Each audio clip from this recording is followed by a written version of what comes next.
Hi everyone, this is Milan, and in this month's episode of our Awakening Journey, I have the privilege of receiving Matt and Joy Kahn for a one-of-a-kind conversation on love and sacred relationships. Join me as they open up about their own story and share their personal journey towards creating a conscious partnership. Whether you're single or in a couple, listening to this transformative conversation will definitely shed some light on the misconceptions we have about manifesting our dream partner. As Matt and Joy gracefully share with us how they navigate insecurities in their own relationship, you will be inspired to look more closely at the role your projections play when you're facing some romantic challenges. But most importantly, this open-hearted conversation teaches us why we need to grieve the fantasy we have created around the one in order to welcome into our lives a form of love that transcends any mental construct. If you want to explore the art of embracing a conscious relationship, well, please tune in and let Matt and Joy elevate your heart with the humor, the integrity, and the power of their joint teachings. Let's get started. Hello, everyone, and welcome to our Awakening Journey, a podcast where I invite you to join me into deep and meaningful conversations about the awakening process. My name is Milan, and I'm your host. In each episode, I invite my guests to share their most profound insights about their awakening journey, hoping you will find here the guidance and the inspiration that you need to navigate the funky twists and turns of your own awakening journey. And today we have two very special guests, Matt and Joy Kahn. Hello, guys. Thank you for joining me. Hey, thanks for having us. Hello, it's wonderful to be here. It's wonderful to meet again. We met once in Sedona at one of your events, and I was super happy to invite you and have you on the show. So thank you for accepting this invitation.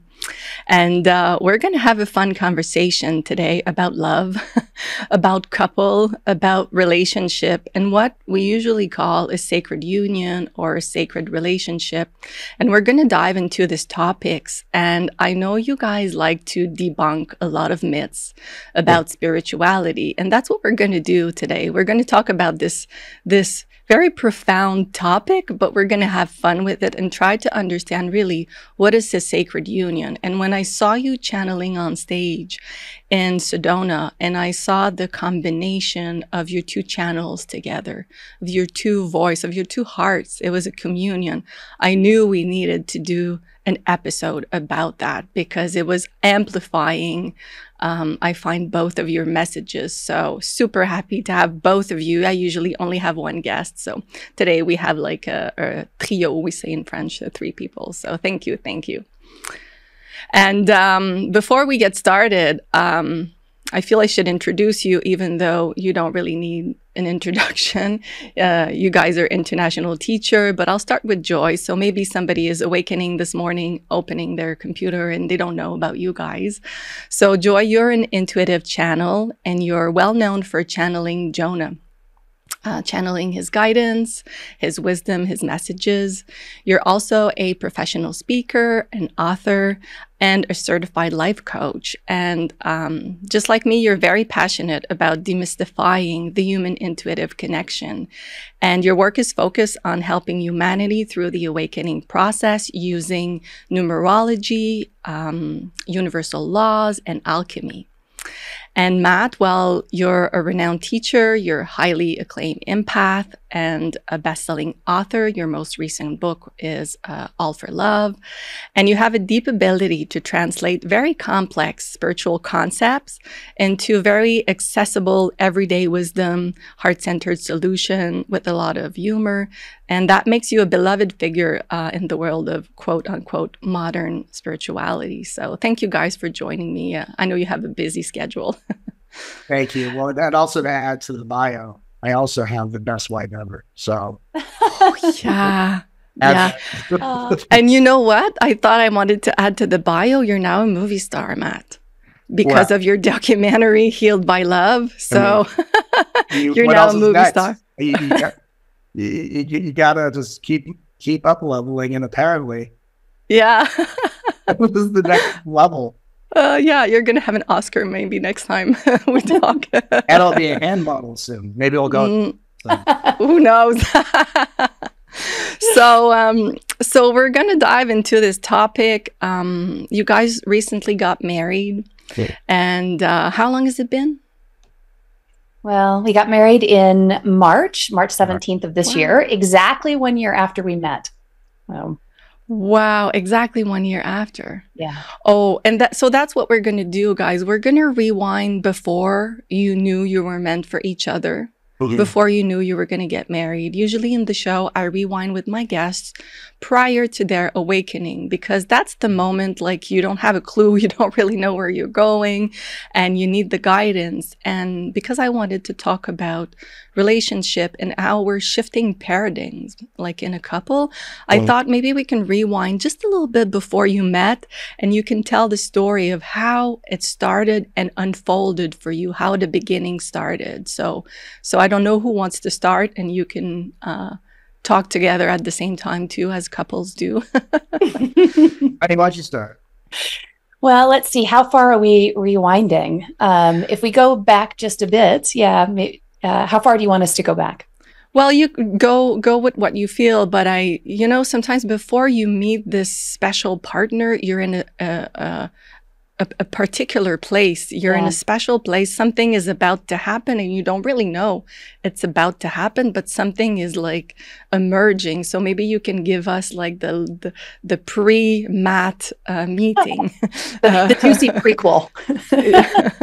Well, yeah. So it was, that what you're talking about, that sense of someone or something is about to shift was absolutely prescient for me. So I was, I think, hitting a place in my career where I was incredibly focused on where I was headed, channeling Jonah, speaking, writing, loving my clients, loving the work that I was doing, and feeling very, I would say, full or fulfilled. There was nothing on my radar about relationship. And in one of the channeling sessions I had done with a group, I had a group gathered at a retreat. I began to feel, well, number one, everyone was talking about relationship in the group. And so when that happens, when something's in the room, when you're doing this work, there's something happening, right? There's usually a message for the teacher in all of those conversations. And so I was just noticing. And in the middle of the transmission that I was offering, I sometimes download these little messages for myself. And in one of those messages was, there's someone coming, it's time to open your heart.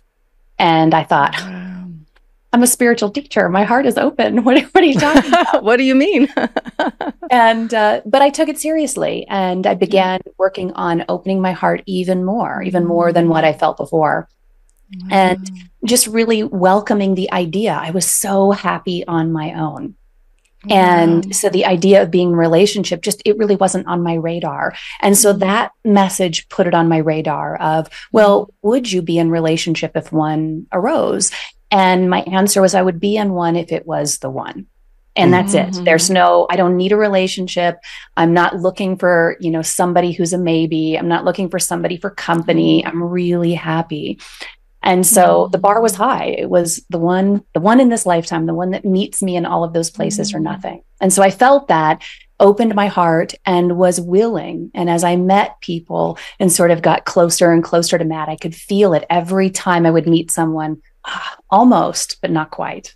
Right. Oh, I love that. I love that you share that you were in a place where there was going to be no compromise, and not from a place of ego, but from a place of integrity. Eh? This is my level, and I'm not gonna accept anything else. Yeah. Wow. Very interesting. And what about you, Matt? The before you met together. Well, it all began when I was like 10, and or 12 actually. And my guy friends would get together and talk about the celebrities they had a crush on, and I was the weird person in my group who would go, "Hey, who do you think we're going to marry when we're older?" And from a very young age, I was always looking for my wife, and always had a sense that there was a one partner for me. And I'd spent, time in relationships, growing, evolving. And really for most of my life, I had always kind of had this thought in my mind, it's the one, and you could kind of walk around with this kind of casting director mindset, looking at as if each person might be the person to cast in your play. And, fast forward into current times, or like maybe 5 months before Joy and I met, what happened for me, because I've gone through so many really radical awakenings throughout my life, and each one more radical than the one before, and constantly going through rebirths and changes in myself. I got to a place where I actually grew tired and exhausted of desiring the one. I got tired of looking for the one. I got tired of being open to the one coming. It's like this is a strange analogy, but it's like a child staying up all night waiting to seek Santa Claus. Oh, yeah. And it's 3 a.m. and you're like, I'm tired. I'm going to go to sleep. I just can't do this anymore. So I got to a place where I got tired of looking for the one. What actually began to happen for me is in my awakenings, I began to outgrow deriving any kind of comfort from my fantasy of the one I meant to be with. And I had woken up out of a lot of fantasies in my life, the fantasy of how I was conditioned by my family, fantasies of patterns, but I'd still been holding on to the fantasy of the one I meant to be with. I got to a place where I began waking up out of that fantasy, and I knew in my heart, I want to be with the one in reality. And so in order to be with the one in reality, I have to let the fantasy of her perish. And I was even told by my guides, in order to be in the space and be the version of you that will be with her, you have to mourn the loss of her before it even begins. And so I went through a very deep experience of mourning the wife I'd always been waiting for, mourning the loss of the wife that may actually just be a fantasy and might not be something I'm meant to experience. And I had to go through the entire death of a relationship in order to be in a space for it to begin, and to be in a space where I can meet this person in reality and not in any way hope that they fulfill my fantasy, or be in a relationship where I'm trying to have my needs met through a fantasy. So I went through the death of what never was. I went through the death of anticipating what hasn't been. I even went through even when I meet her, there's going to be a moment where she and I go our separate ways for whatever reason. And I went through the death, what will come, will be what goes. That was a very deep experience for me. And I got to a place in my heart of being okay if the one only kept me company in the confines of my fantasy. And I'd also started to feel that even though I love the work that I do in the world, and I'm honored that people love the work I offer, and I'm very humbled by that, I started to feel like there's just something I'm going to discover that is going to just create an even greater renewal of passion for what I do. I started to feel like I was kind of hitting this wall in my, I think of what I do as an artist, not just a spiritual teacher. So as an artist, you start to feel like I've taken this wave as far as I can take it, and there's got to be, and it's not like I'm going to leave the industry or do something different. I feel like there's some deeper inspiration that I'm about to discover. And so when I went to this event, I was a keynote speaker, as was Joy. So they had this pre-speaker breakfast, which I don't even know what that is. But we showed up at this room with all these other speakers, and, I'm friendly with a lot of people in the industry, but my close friends are all artists, and so I walk around doing my usual handshakes and hugs and everything. And I bumped into Joy, who I never had met, or even I never knew she existed. And the minute we met, and when I was walking into this event in Sedona, Arizona, which I lived in Seattle at the time, I was laughing to myself going, I am so over relationships. God bless any woman who bats her eyes. I am not even into this. I'm so over it. I live by myself. I cook immaculately. I'm good. I'm good. I told myself this, was joking with myself. When I walked in, he and I unexpectedly met. And within a few minutes of us just talking, it was like this sensation of, you're in a relationship now. And I thought, what is happening? What? And she had, and we both had this very deep shared experience. We got to know each other that weekend. We were both working as keynote speakers at this event. And by the end of the weekend, we were in a committed relationship. And the funny thing was, I told myself, okay, if I ever meet the one, you're going to take it slower than ever. That's what you're going to do. And at the end of the weekend, I was like, dear Matt Kahn, that was faster than ever. What just happened? And we literally just dropped into this merging together of our energy fields, our mind, our heart, everything just clicked within an instant. And there was such a familiarity. There was such a comfort, as well as a draw on every particular level you can imagine.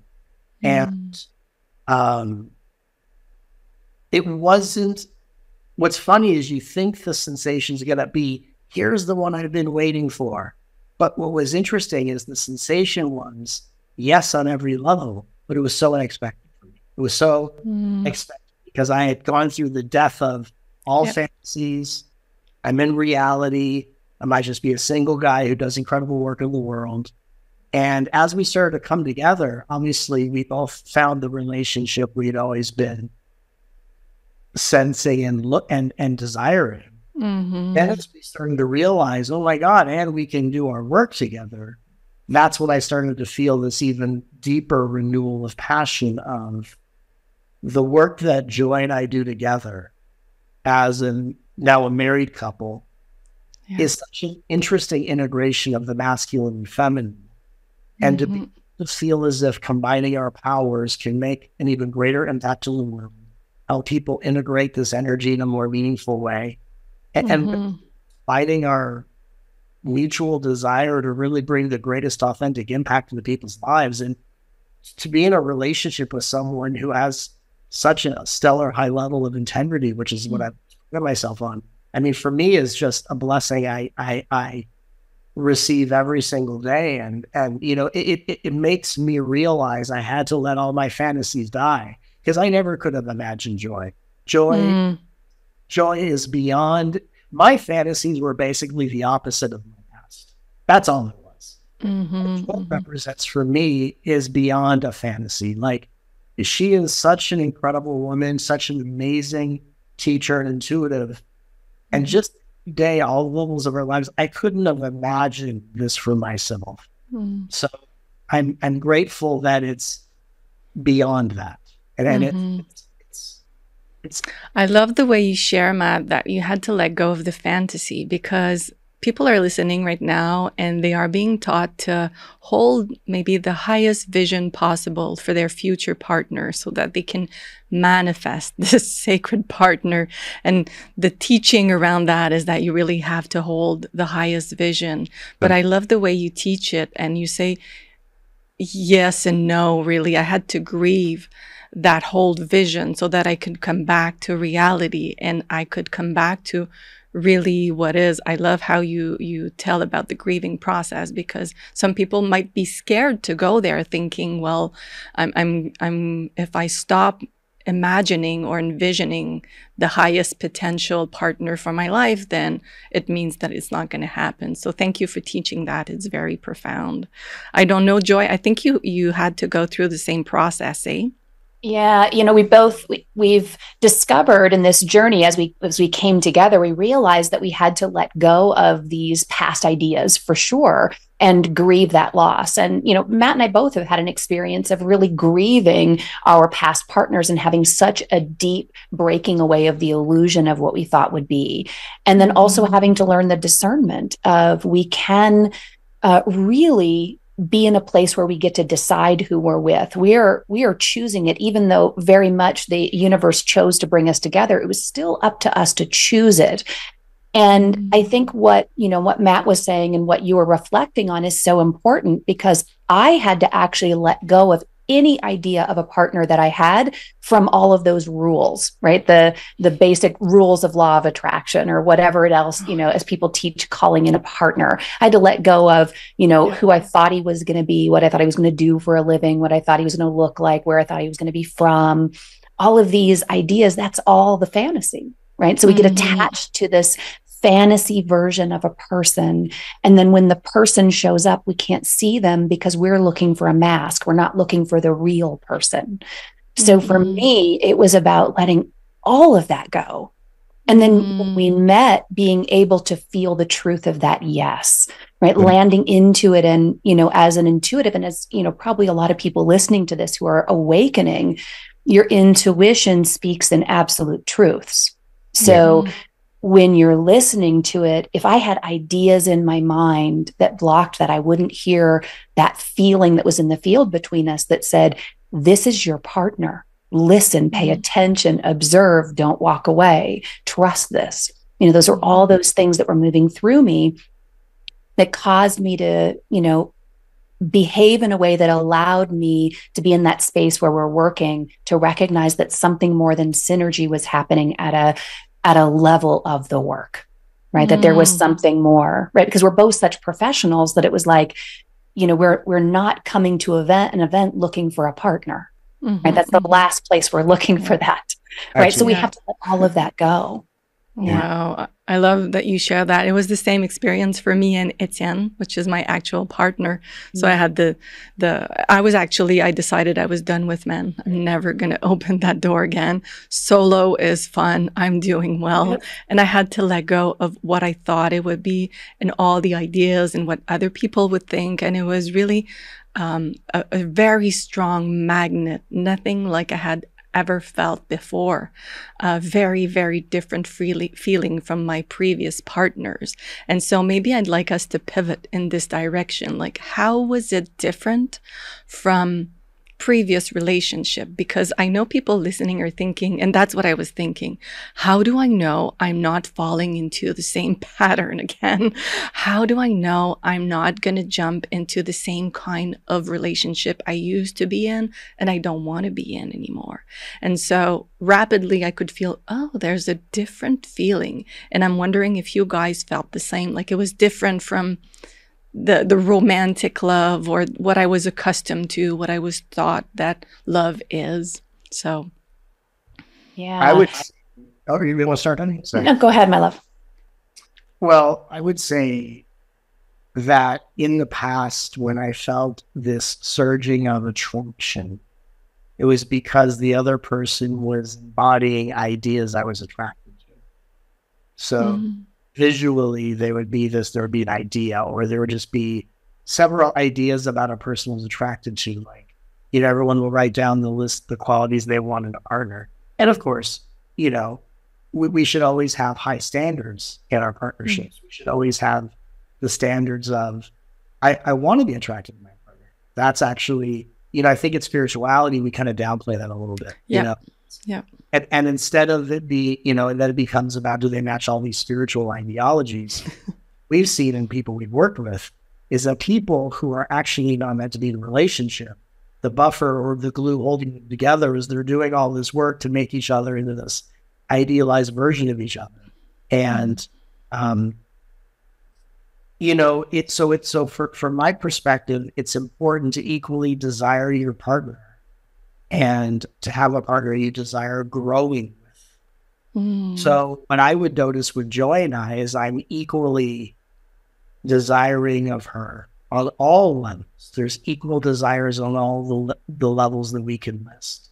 There's also equal desire to grow with this person, to make my personal decisions based on what's best for us and not, here's what I want, here's what you want, and let's have this little negotiation game. So what was different for me was that Joy is a beauty and so many attributes I never could have imagined.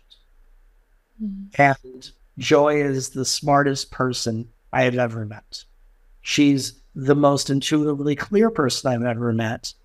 And she has a connection to the universe the way I have a connection to the universe.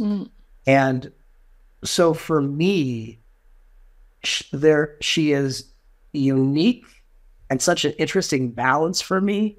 And there's similarities. I mean, there's all these cross sections we can look at, but it was so beyond the realm of anything I could have imagined. And so what makes it different is every day I wake up desiring growing with joy. I wake up every day desiring growing into the next highest version of myself, which is always how I've been. But I get to grow into this next highest version of myself and share it with this woman that that is beyond any parent to imagine. And so for me, everything about a relationship is different. There's an equal level of attraction to an equal level of comfort. Sometimes if there's more attraction and comfort, there can be triggering and friction. And sometimes when there's too much comfort and not enough attraction, it's the old cat and mouse kind of an energy. But for us, really, what I can say is that it's equally comfort and attraction, an equal amount of desire and desire to grow together. And I just find that everything about our relationship is so different than anything I had experienced in the past. And I equally bless all past relationships. They prepared me to be the most perfect version of myself with this most perfect match in my life. And so I'm so grateful. That's very profound, Matt. The equality. Yes. Like we don't, I could not have imagined this for my own relationship like 5 or 6 years ago. Now I'm in the relationship for 3 years, and this really resonates with me. It's the first time that I experience this equality of we want to grow together and not one wants to grow faster and the other one is like, not sure I want to do this. And we try to compromise, because I see a lot of my clients being stuck in that pattern where they want to grow, they want to accelerate. And sometimes they're with a partner that doesn't want the same thing. They don't want to grow. And they're thinking, can I stay in this relationship? Am I the problem? Is he the problem? So I like that you put the equality as like the difference between this relationship and other relationships. Well, and also what I'll say is that, in truth, you can have a list. Anyone can have a list of all the things they think they're going to want in a partner. When you meet the one can't be denied. And that might be someone who is opposite of everything you've ever wanted. And you say, this is opposite of my list. They check no boxes whatsoever. They may not even happen to be a spiritual person. Gosh darn it if it doesn't work. And gosh darn it if I can't help but be totally drawn to this person. Which of course is different when we are attracting people who are going to help us replay our traumas. But you may find someone who checks the boxes who burns your list. And the interesting thing is the one can't be denied. And so if the one can't be denied, you don't have to look for them. And assume that we have to spend time holding a fixed feeling of desire or an image in order to manifest it. Like the divine knows who we are. The divine knows what we want. The divine is the source of our reality, and we are co-creators. But the divine is so leading this journey that it often is the desperation that fuels spiritual ideology. As I need to feel like I'm doing something before I meet them to feel in control of something that is really outside of my control.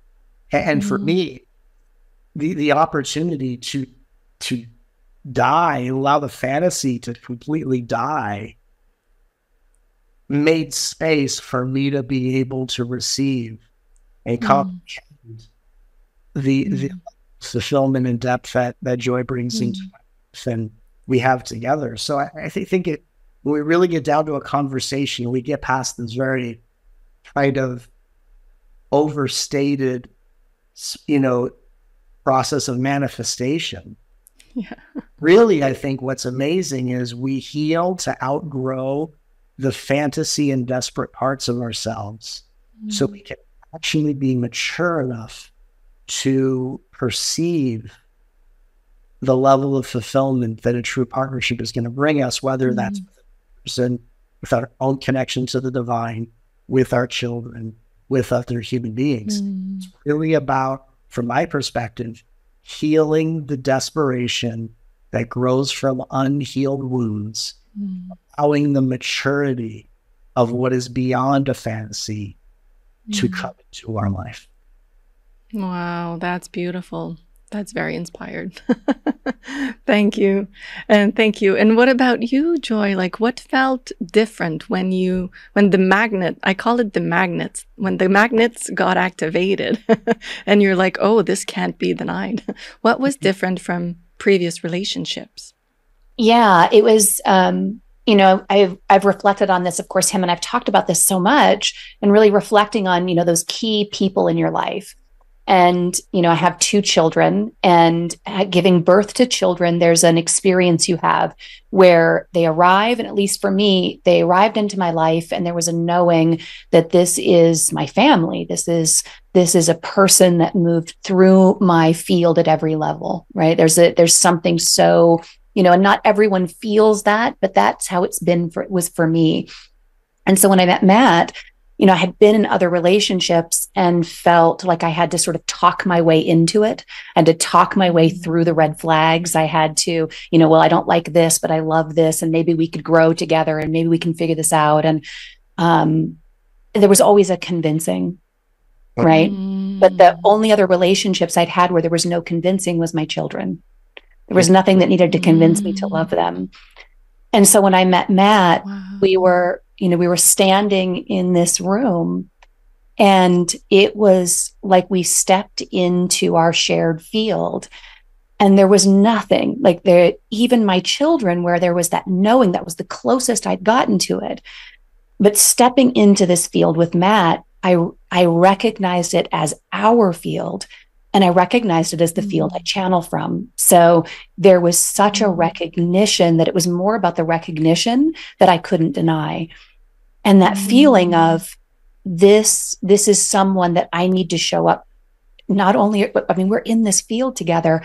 I can't compromise or pretend to be someone I'm not.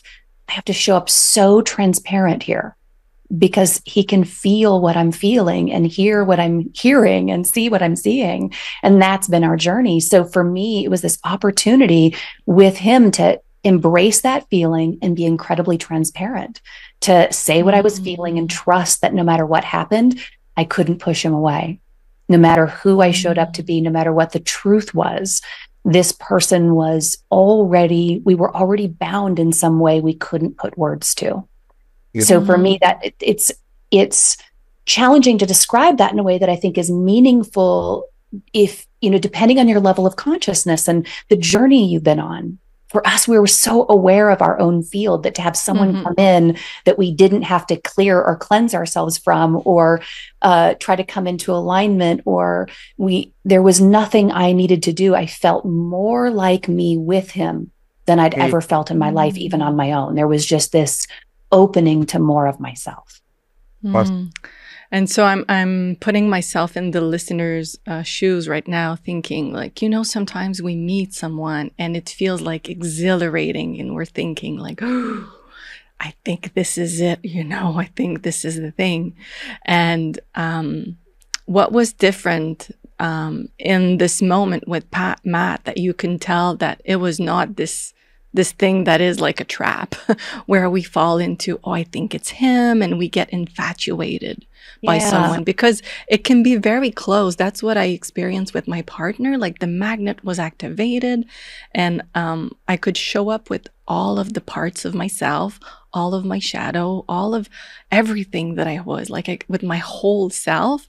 But the intensity of like, wow, this is it, like in 3 seconds, we're in a relationship. Is it possible? I was like, am I doing the thing that we shouldn't do? You know, the love bombing and going too intense. And what would you say, Joy, is the difference, so that you're at home, you're listening to this, and you're like trying to not fall for the red flags again and really listen to your intuition, because I think that's really the key. Absolutely. I think this is such a great question. It was what I was feeling into as I was talking before, feeling like, you're so aware of it and you're in the moment and trying to record it, but you're also in it, right? You're so in this incredible moment.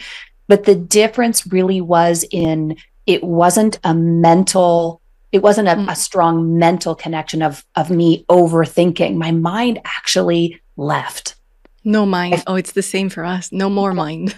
and my whole body lit up. Right. So Matt was able to describe it with language, and his response of, we were in this equal attraction and interest and connection and affinity. And it was as if if you took the values of every chakra, who I am and how I feel and how I think and how I express, every single part of my body said yes at the exact same moment. There wasn't part of me that was like, wow, I'm really attracted and I need to figure that out. Like, oh, I'm so attracted. I wonder if he's attracted to me. It was such a strong yes that I knew that it was a yes in return. There was no question. So I think that it's subtle because you get so close sometimes. Yeah. Right. Yeah. But there's part of you that is thinking, maybe really attracted, but wondering if you get along. There was just I would say an emptiness of that wondering, not that it didn't sneak in at other times, which of course we talked about, as the fears would rise up later when our mind had a chance to get in there. Right. But in that moment, there was no mind. No mind. I like that. It's easy for someone to get, okay, that's my reference. Like there's no more mind. Right. Do you want to add something, Matt? I would say that when we met, what I noticed, everything she's saying, no mind, amplification of our energy, all the things. For me, what I would say is I was very aware that it wasn't my inner child that was attracted. It wasn't my inner adolescent that was attracted. It wasn't even my inner young adult that was attracted to her. It was my inner adult who was attracted to her. That's so important. That's so important. What was the yes is that it came from the highest self within me. I think for a lot of people, we may be able to access the higher self. We can receive intuitions from the higher self. We can channel the higher self. But are your decisions being made by the higher self? Or is that a department run by your inner adolescent, your inner child, your inner teenager, your inner young adult? And so people have a lot of different parts, a lot of different departments running the show. For me, it was an inner child. Inner child felt safe with her. Inner adolescent felt safe with her. Inner teenager and young adult felt safe with her. This was a gift to be received by the highest adult self within me. And that was something I noticed was, wow, I am with this woman, we are connected. And how I am when I'm channeling, which is how I live my life anyway, we both do. But in a relationship, is that still the version of you that's here? Or a lot of people will kind of shift to a lower gear and then try to bring the relationship up a little bit. For me, it was, wow, higher self meets higher self in form. And it was very palpable. And again, we both have inner children. We laugh and have such a beautiful time together. But I think that the difference is when you look at a relationship and you say, is the relationship really higher self to higher self? Or is it my inner child with their inner adolescent or any other cross section in between? And so that's what I noticed. And it was so obvious that it was profound. It's a level of connection I have with Joy and that we have together that is unwavering. It's unshakable. And even when we started to kind of, we went, she went back to Arizona and I went to Seattle. We started to kind of think about things a little bit. I remember we had this experience and, we were talking and we had this decision we made, which is let's be scared together. And so when fears came up, that became a date we went on. We went on a date with our fears together. We dared to be scared together and we dare to just be our most highest, most vulnerable selves together. And that just continued to deepen what had really been created when we first met. Oh, and what you're saying, I think it's the foundation of a sacred relationship, you know, having a date with the fear or with the shadow instead of trying to hide that and be your best self so that you're not going to scare your ideal partner away. Sometimes we can have this kind of, okay, I'm not going to show all of this because I don't want to scare this person away. And I like that you say everything was on the table. And it brings me to my own experience with my partner and with Yeshua and Mary Magdalene, because we were really guided in the beginning to put everything on the table. The fear, this doesn't, we can't really do this, but like the mind was kind of in the heart so much that we had to trust the process. But I think that's the foundation of really a sacred relationship, is where you can put everything on the table, not as a projection to the other person, take care of my fear, take care of this, but really let's join together to look at what is this fear about, and let's make it a sacred process, a communion, so that we can deepen the intimacy. So I love that you put that, like we're going to suggest that to the audience, you know, you're going to have a date with your fear, with your partner and with your fear, because that's very central to a sacred relationship. And as I said, we were guided by the ascended masters because we were like not really knowing what was happening. And I'm wondering if you guys had to go through something similar, because after the magnet got activated, all the shit came to the surface. I'm sorry to say that, but I was like, okay, this is all the fear and the unprocessed stuff that we still need to look at. And we were guided. So there was like another healing phase. We didn't go into the relationship, I'm perfect, you're perfect, we're done with our inner work, let's do this. It was not like that. So I'm wondering, how was it for you? Was there a moment of healing and guidance? I know you talked about Yeshua and Mary Magdalene a little bit, so I'd like to hear you more on this topic. Yeah, I think I'll begin. I think we both have a lot to say about this. And I think that we've had some things that have arisen here and there. Matt and I had done so much work prior, and we didn't come from the place where we are in a state of perfection with our journey for sure. But I think for us, the work, I think it's always that way. You come together and then there's an integration period of what it is, whatever your growth is next, it now becomes your growth together next. So whatever that is. For us, it was more of an activation and an initiation into us working together. That became very evident from the beginning. We were both hesitant. We both really wanted to be aligned and embodied and partnered from a place that was very much intimate and spiritual and personal. And I think we were holding back the potential for work together, even though we both sensed it, right? There was this sensing of it, but we were both, our careers were so sacred to us. So it was, I think for me, I'll speak for myself in this, I felt a little hesitation and just really leaping in from that perspective. And that was the work we did. There was an initiation into really being able to play in each other's fields. So I think we had this really incredible, we'll call it that multidimensional experience of coming together at all these different levels, and then having to look at some of the insecurities we might have of working together, especially for myself. I had some insecurities with Matt's level of fame and notoriety in the world. We had done different types of work.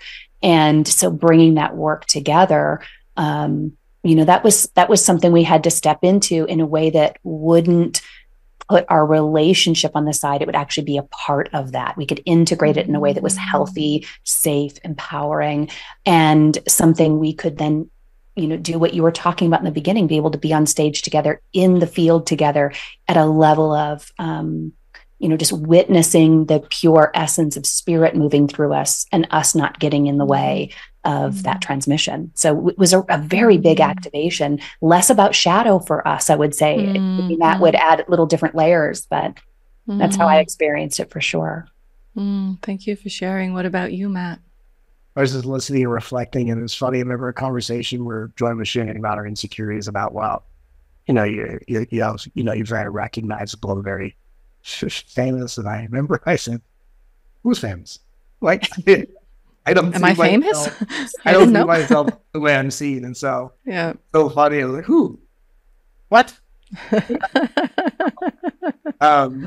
But we had both done so much work that it wasn't like there were a lot of things to be triggered in each other.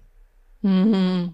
But it was this constant up-leveling that we would come together, because both of us in our personal lives, we go through all these upgrades with our guides, with Joy, with Jonah, me with Melchizedek and different ascended masters. And every day in my personal life, before I met Joy, I'd go through these upgrades. And then I'd do an event, and I'd channel this new stream of consciousness, this new frequency. So we started going through this together. So every day we were being activated into this multidimensional portal of, now we're at this timeline. Now we're at this timeline. Now at this time. And when you up-level into a timeline, you're in a new frequency of consciousness, and you have to integrate it. Then your system might be a little suppressed. So we were like on this energetic magic carpet ride, which we still go through. But in the beginning, it was just every day this quantum leap into a whole new paradigm. And the next whole new paradigm. And every day we were up-leveling paradigms.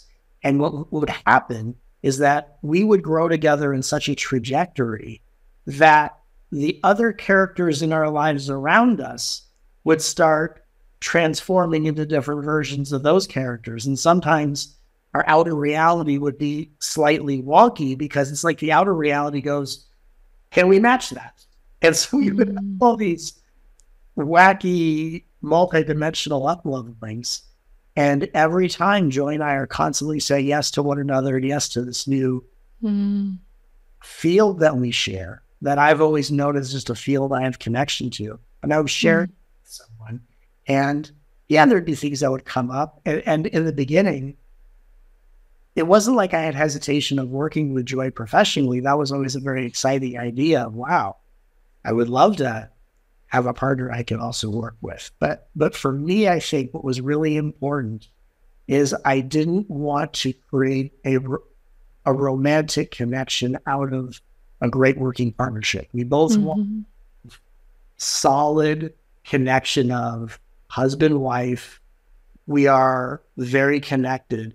And then the work we do would be amazing in the world, because it would be an extension of this connection. So as we start going through these up-levelings, and it's become very, very obvious of, here's how we've been brought together, right? The collaboration of Melchizedek and Jonah, who in the higher realms have conspired to bring Matt and the balance of the masculine and feminine. And it's really interesting, because I'm a masculine energy, but I channel a feminine frequency.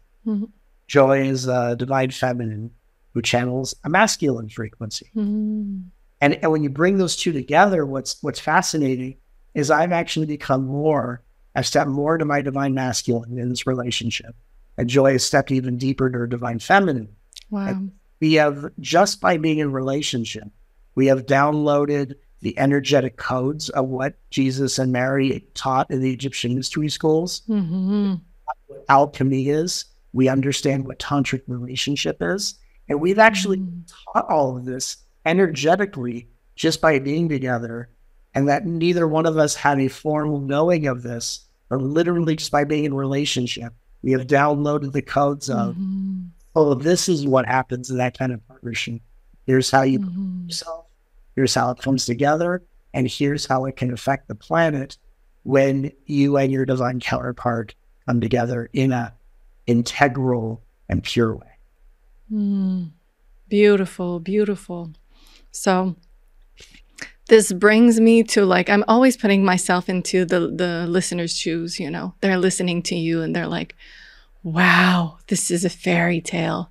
Yeah. This is amazing. And it is. And it's great. And I'm hearing their voicing, but do they still have challenges, like in a relationship from day to day? Like, you know, we share a house, we share responsibilities, we share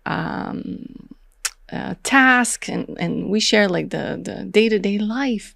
And because your field and your connection is so strong, I'm wondering, like, what kind of challenges do you experience? Because I know a sacred relationship is you're meant to grow all along the way. It's not like, oh, I'm on top of the mountain, I have my trophy, and now it's done. It's a growing, ever-going process, and that comes through often challenges. But I'm wondering if you guys still have challenges, or yeah. Well, this is such a great question, because we've all been in those relationships where that is most of what's happening, right? You have whatever the attraction is, whatever brings you together, and then it becomes the projections of what the other person should be for you. And your shadow arises, and you are in this conflict and debate with people. Yeah. I went through my fair share of that. I was married for 17 years and went through the continual projection and releasing and clearing and healing of a lot of those things. We come together and we tell people, we don't really have that. We're not doing that with each other anymore because we cleared so much before. It doesn't mean we're in a state of perfection. And so some people think that it is a fantasy we're living, but I think it's the opposite. I think we've left the fantasy behind that our partner could possibly be the one responsible for any of our challenges. So we let go of that illusion. Oh, you have to say that again, Joy. You have to say that again. Like this is the sentence for the podcast, for the Right. We dropped that illusion. We let go of the illusion that my partner could possibly ever be responsible for any of the challenges that I'm personally experiencing. And anything that we're doing together, any challenge that we're having in our life, we have 4 animals who have been sick recently. It's a challenge, right? Because it takes different time and attention and teamwork. And we just show up. We know what needs to get done. And we get that done together. And when one of us is feeling exhausted or depleted, we can feel it in each other, and we can be there with each other and realize, even in ourselves, when I'm feeling tension or stress, I can feel it rising up. I'm aware of it. And I can say, I'm feeling this. This is what I'm moving through. And he'd be there with me in that. He's with me again in that same space we were when we were dating. I have fear arising. Let's be scared together. I have tension and stress and overwhelm arising, and we can be there together and move through it just like we were for ourselves before we met. Right? So we just show up for each other in that same way, or we assist in our partners doing what they always did, which was move through it on their own. We are just holding space and being with each other in that. And in that way, we're a team in every moment. No matter what's going on. So our challenge is not with each other, but we do have a life and laundry and pets, and we have all of that. Yes. Yeah. I love that you talk about the projection, because that's often where we get lost in a relationship, and we think, oh, this relationship doesn't work anymore. So we bring it to an end, and then we seek another partner, and then it's the same game over and over and over again. So I love that you bring back the responsibility of being triggered when you're in a relationship. This is my responsibility. And even if I say, oh, I'm triggered because you said this or that, it's my job to look at it. It's my job to be responsible for that process. And if you have a conscious partner, you can join into like, oh, what's the trigger about? That's often what I do with my partner. We will go like, oh, I'm triggered. Oh, you're triggered. Oh, what's the trigger about? And then we sit down and we have a date about like our triggers, and it becomes fun. It's part of our routine, like, oh, this is the trigger. Oh, I thought, no. And then we share the triggers instead of saying it's you, it's me, and play the blame game. So I love that you highlighted the projection part. I think it's going to be very helpful for the viewers. Do you want to add something, Matt? Yeah, I see your eyebrows. There's a lot to say about this. Eh? Yeah, I would say, and I'll say something bold, and then I'll kind of unpack it a little bit. People in relationships don't actually have challenges. They have insecurities that they hide that manifest as challenges. So the reason why they don't have challenges is because, well, there's a couple of reasons, I think. One is because we do most everything together. And a lot of couples get into divide and conquer, which sometimes has to happen, right? Hey, you take the cat, I'll take the dog, and, divide and conquer. But most everything we do together. So we have such an incredible amount of collaboration and teamwork that any adversity is just a chance to rise to the occasion versus to bring up something that we're hiding into the surface. And so most people have challenges because they hide their insecurities. So for example, Joy and I voice our insecurities. Like, let's say she's going through an energetic depletion for whatever reason, and she needs time to rest. There will sometimes be a moment where I will assume that I'm the cause for whatever reason, right? Don't let be immune to all the fun we're having on this planet. And I'll say, is it me? Did I do something? I haven't done anything.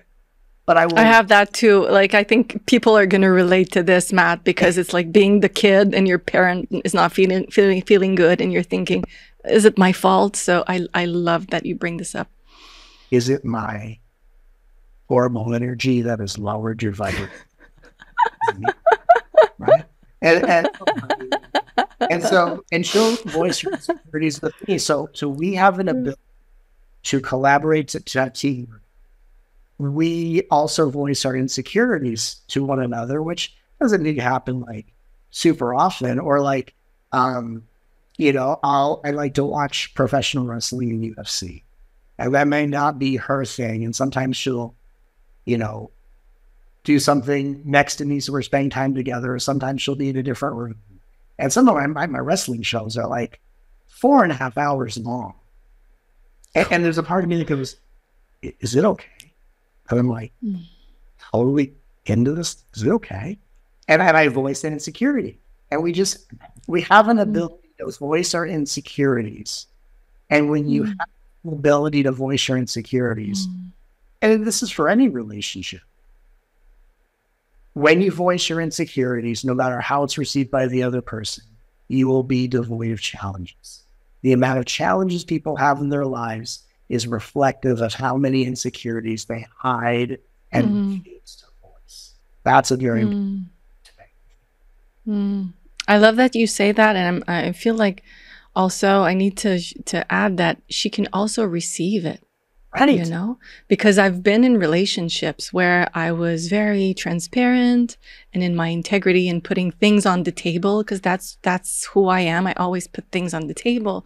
But then I was with a partner that could not receive this. Sure. That felt like, oh, it's because of me, or I'm not good, and his shadow was triggered and would push me away, and I think you should go to therapy. I'm exaggerating, but So it's also like the combination of being able to voice the insecurity and having the mature adult on the other side saying, oh, okay, I can receive this without adding more projection to the party. I can receive this without adding another layer. Does it make sense, Matt? It does. By the way, that's the tail of our cat, Biddy. Hello. All our 4 animals in our little beautiful zoo. Yeah, you have a tiny little one, like the new one. So cute. I saw the picture. It's so cute. We were blessed with such beautiful animals. Bert is our new pet. Bert. We went to the pet store. And I'll get back to what you're saying. Yeah. Animal food. They were having this like adopt a kitten thing. We're holding this beautiful little kitten who loves us. And we're like, by the way, we're adopting a cat now? What's happening? And so that we left with animal food and a kitten. 10 weeks old. And we just recently found out that Bert is deaf. And so we have this most precious kitten who is so precious, who is one of the shining lights in our house, who always is astonished whenever we're in the room, like, hey, what'd you get here? Like, because he can't hear it. He doesn't. Oh, yeah. He's been sick recently, and he doesn't really meow right now. It's really like a silent meow. So we were just in this beautiful experience of, any challenge we have in our life, it's just something we do together. We've brought our business together. We're teaching together. And, what I would say also, just to kind of add on to what you were saying before, before Biddy made her little appearance, is, both of us, and I'll speak for myself, I'm fulfilled by my relationship with Joy, but we don't define each other. We are both fulfilled in ourselves, and we get to share with each other. And so if Joy is in a place of insecurity or I'm in a place of insecurity, it's not like that's taking away from something that defines us. It's just literally an entry point where there's more about this woman that I get to love. There's more about me that she gets to love. And, we're very secure people, but we're secure people because we have the courage and the ability to share our insecurities. To, when we share with each other, I mean, I can't remember a single time in our relationship where I even thought that anything I was experiencing had anything to do with her. Meaning, never been an experience where I'm like, you're like this. There's never been an experience where she's like, you're like that. Yeah. That's never happened with us. And even when something comes up, I'm just very aware of, there's an insecurity that just wants to be voiced. I don't even believe most of it, but I know in order to serve it, it has to be voiced. And so I'm like, this thing that needs to be voiced, and she receives it and vice versa. And so I think that when we're talking to people about manifesting this kind of a love, right? Because people are listening. In order to have this type of a relationship or to create space for it, you have to take the time to get to know someone. And in order to do that, you have to become very good at saying no. So I think part of the problem when people are trying to manifest partners is they're too good at saying yes because they're afraid of missing out on something. And if you get good at saying no, what you'll miss out on is the opportunity to be in relationship with yourself and to become the partner that your true partner can receive. So I think one of the takeaways in all of this is let's get better at saying no. I love this. Impulsive at saying yes, because the person you're willing to get to know can only enter into a space of discernment. Oh, I love that you're sharing this, Matt, because what's been on my mind for this podcast is the theme of boundaries and unconditional love. Yeah. And what the pattern I often see with my clients and the people I support in their awakening is that they mistake unconditional love with poor boundaries. You know, so their sacred no is not integrated. So they walk into this relationship wanting to love and wanting to give and wanting to offer and be present. And they end up like stretching themselves really thin. And I really see myself in my previous relationships where I just give love. But I also have very poor boundaries. So my sacred no is not integrated. So I cannot really be in an equal relationship because I know how to give unconditional love, but I also have poor boundaries. So my no really doesn't bring back the partner that I need.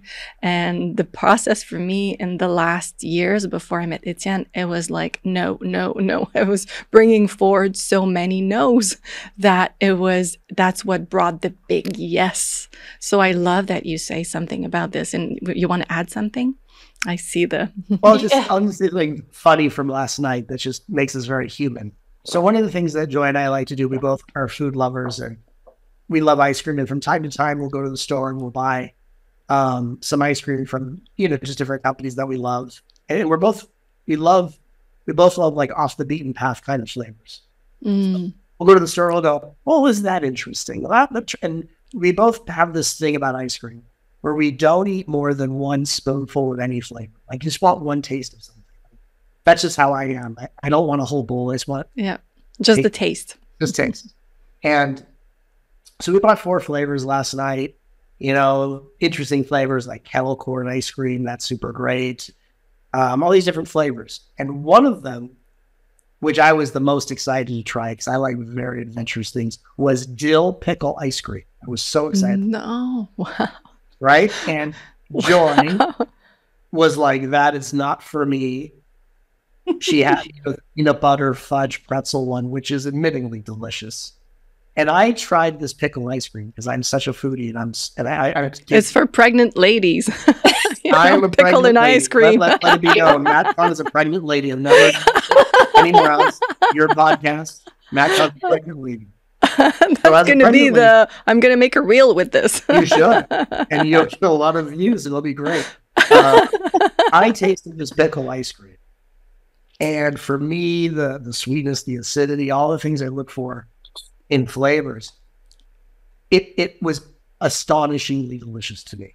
It was unexpectedly delicious. I thought it was going to be good, so I'm like, that's going to be good, and it was better than I thought. And I'm like, honey, you should really try this. And she's like, no, not trying it. I'm like, because I always want to have other people share my experiences. Like, so if I like something, I want other people to have the experience.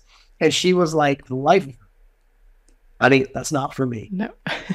Peanut butter fudge pretzel, which is incredible. This is not for me. And I'm in this place with my culinary codependency, I'll call it, where I want everyone to experience what I'm experiencing, and she wouldn't. And I'm like, you know what? I get it. I respect your sovereignty, honey. You don't want to try the dill pickle ice cream. She goes, I know I'm not going to like it. I just know. And she's also obviously madly intuitive. And so I'm in this experience where I want to share an experience of something so silly. At the same time, we're similar, but we're individuals. And so it sounds like a silly thing, but how many times in relationships do you think like, I like something, so they're probably going to like it. And yet we have to learn, like, am I doing things for them? Like, am I buying a gift for someone? Or is it really a gift I would want that I think some, things like that. And so it was just a very silly example of just something like she was so excited to watch me light up eating this dill pickle ice cream. And she was loving watching me say, I'm going to go back to the store and buy every pint of that flavor so no one else can even have it, because it's so crazy good for whatever reason. But that's the beauty of this compromise of, we're both individuals and we both love being there when we have experiences together, but we're not both having the same experience. That's the beauty of it. It was like last night, like, oh my God, honey, I think if you just tried it, it would just, I think it would change humanity. I think we would ascend. I think this is the trick to ascension. It's just try this ice cream. And again, it's, at the same time, on the opposite of the scale, there are so many things that we both do that help each other step into different levels ourselves. Like, I always thought about getting a tattoo my whole life. My parents weren't into it, so I respected my parents and didn't do it. Then my parents passed away, and I'd always been thinking about it.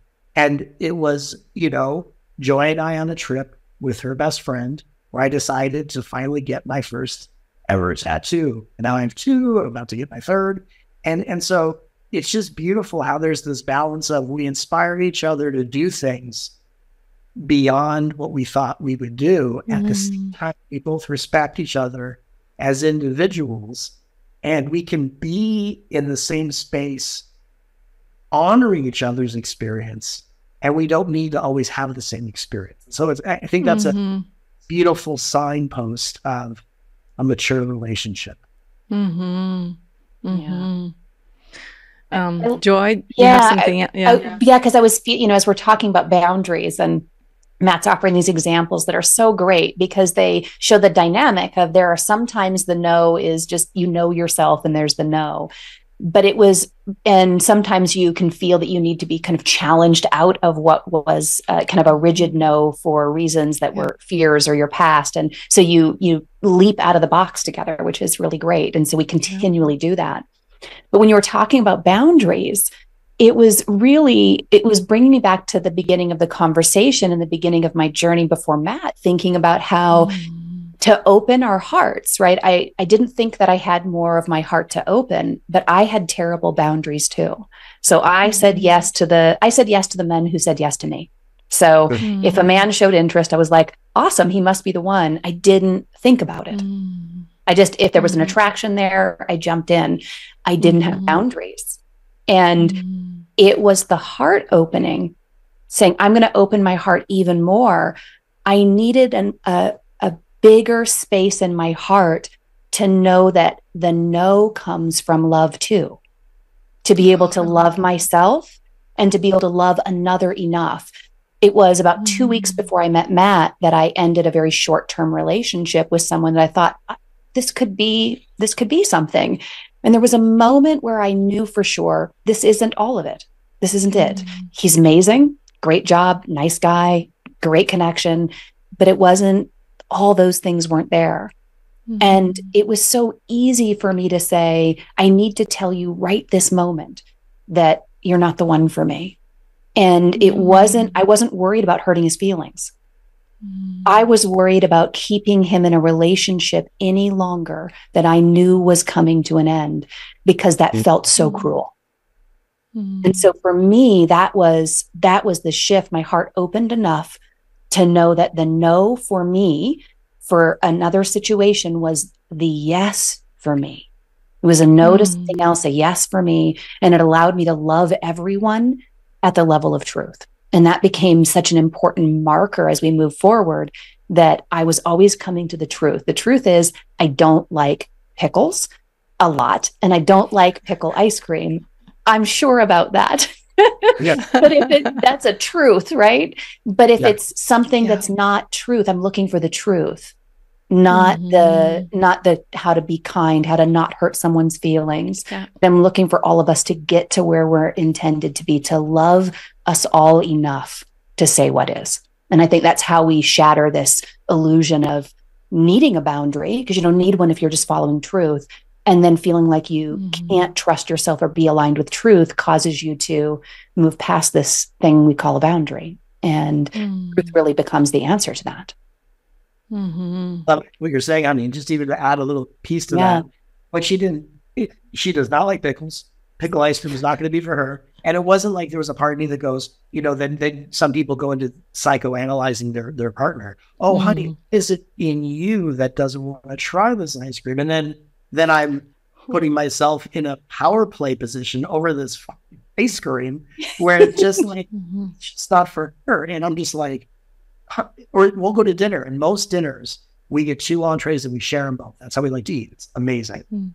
Sometimes she'll get what she wants and I get what I want, right? And I'm eating something and I'm like, I'm so into culinary, right? And I'm like, honey, this is unbelievable what they've done here.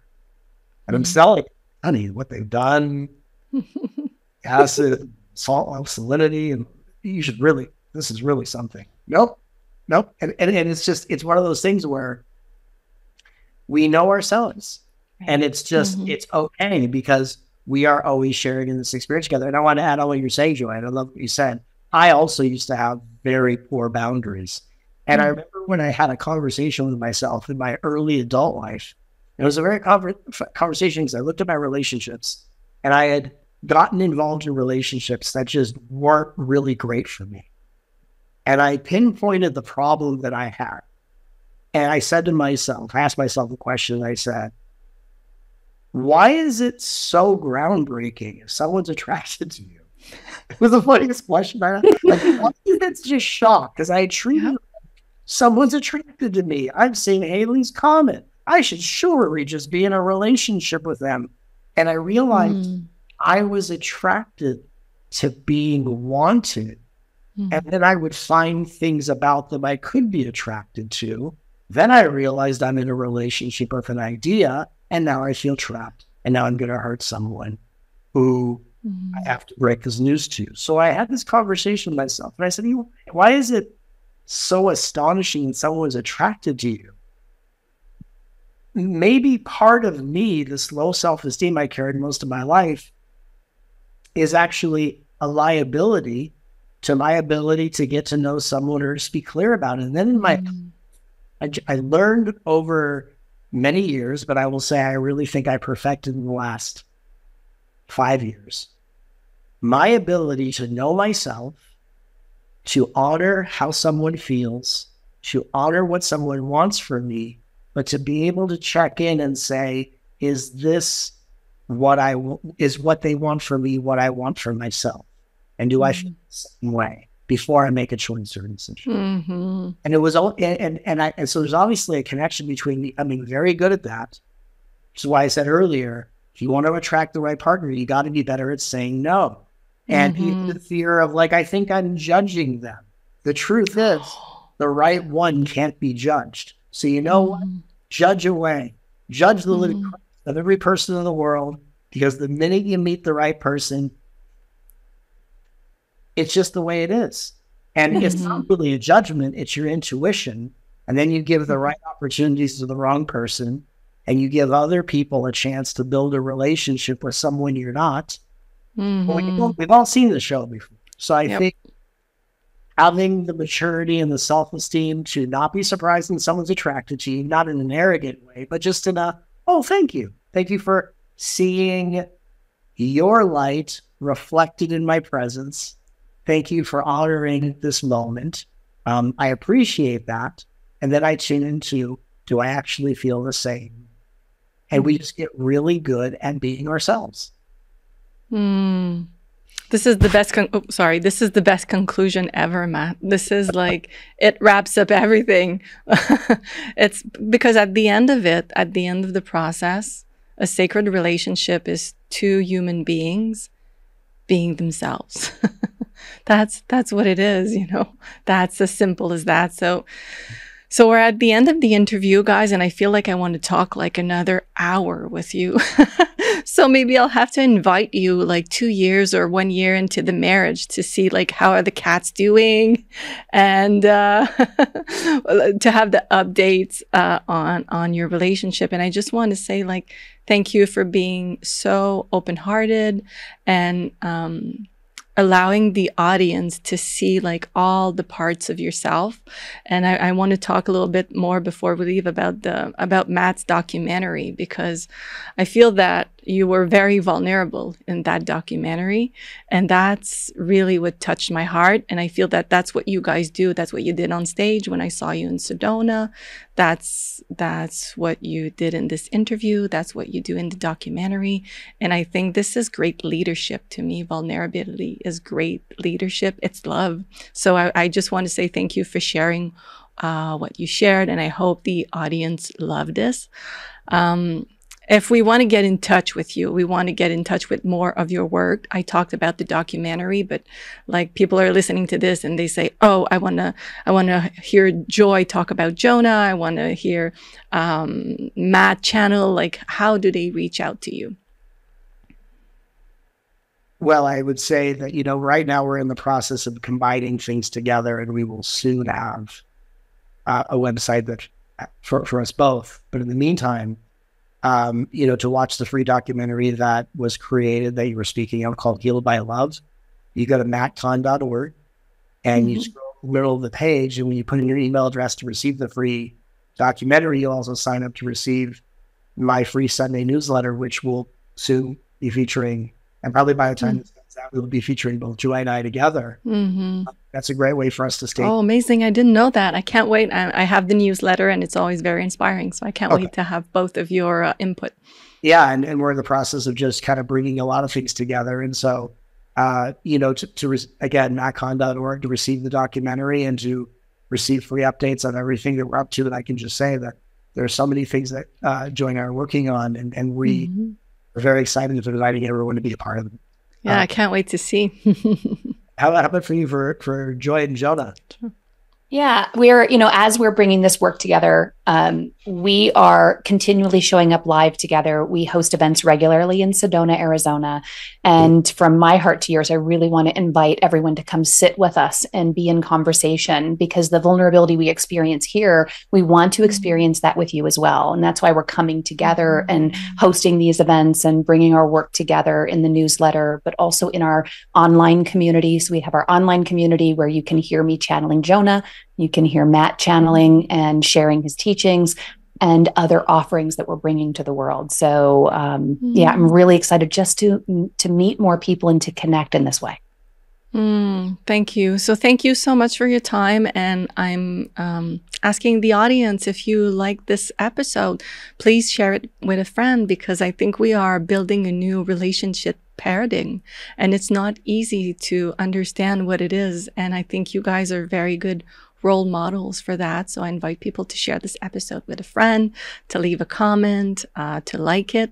And I also invite people, if you feel like you need some one-on-one support in your awakening journey, if you want to navigate the funky twists and turns and you need support, feel free to reach out for me for one-on-one support on my website, milenpichet.com. All the info will be linked to the podcast.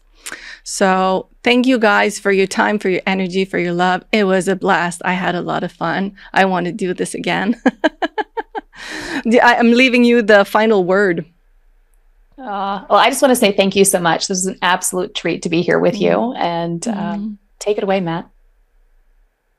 Well, to everyone that's watching this, we speak from a place of love. We teach from a place of love, and we serve with love in our hearts. And we want to let you know that whether you're in a partnership, whether you're moving into partnership,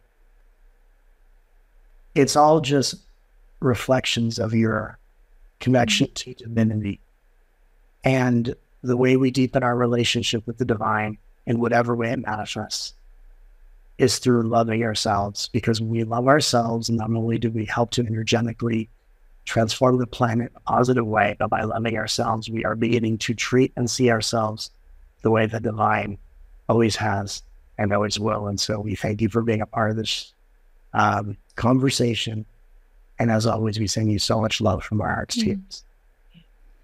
Thank you. Thank you. And I will say, see you next time in the next episode.